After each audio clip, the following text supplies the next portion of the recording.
Hello friend, पहले तो आप सभी लोग का नमस्कार। और आज का हमारा टॉपिक है बिजली गिरना।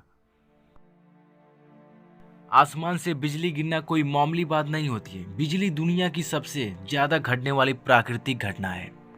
इस दुनिया में शायद ही कोई ऐसा हो जो इस घटना को नहीं देखा हो। तो चलिए अब थोड़ा नोट्स पे ध्यान दे लेते हैं, फिर आगे हम चर्चा करेंगे इसके बारे में। बिजली बारिश के मौसम में आसमान से जमीन पर गिरती है। आसमान के विपरीत दिशा में जाते हुए बादल जब आपस में टकराते हैं तो घर्षण पैदा होती है। इससे ही बिजली पैदा होती है जो जमीन पर गिरती है। चूँकि आसमान में किसी तरह की कोई कंडक्टर नहीं होती है, इसीलिए बिजली कंडक्टर की तलाश करते करते जमीन पर पहुंच जाती है। आप सभी लोग को एक बात और बता दूं, जो कि बिजली तड़कना जो होता है वो 3 तरीक़ों से होता है। एक एक करके टॉपिक को क्लियर करते चलते हैं।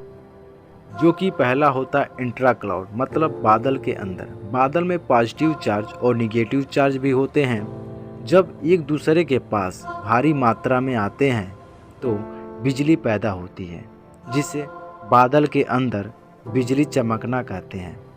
और दूसरा होता है बादलों के बीच, मतलब क्लाउड टू क्लाउड। एक बादल का निगेटिव चार्ज जब दूसरे के निगेटिव चार्ज के पास आता है तो ठीक वैसे ही बिजली पैदा होती है, जैसे बादलों के अंदर। यह दोनों ही बिजली का कड़कना है।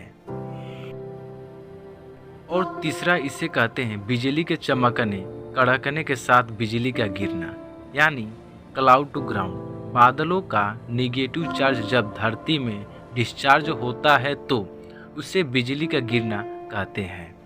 तो चलिए आगे कुछ वीडियोस देख लेते हैं। तो थैंक्स फॉर वाचिंग। लेकिन जानकार कहते हैं, मौसम विभाग के वैज्ञानिक कहते हैं कि अगर ऐसा मौसम हो तो कभी पेड़ के नीचे खड़ा नहीं होना चाहिए, क्योंकि बिजली गिरने के आसार ज़्यादा वहां पर होते हैं। लेकिन यहाँ पर हमने देखा कि पार्क में पेड़ के नीचे लोग खड़े हुए और उन पर बिजली गिर गई। We realize that it's not happenstance that Brian and Molly have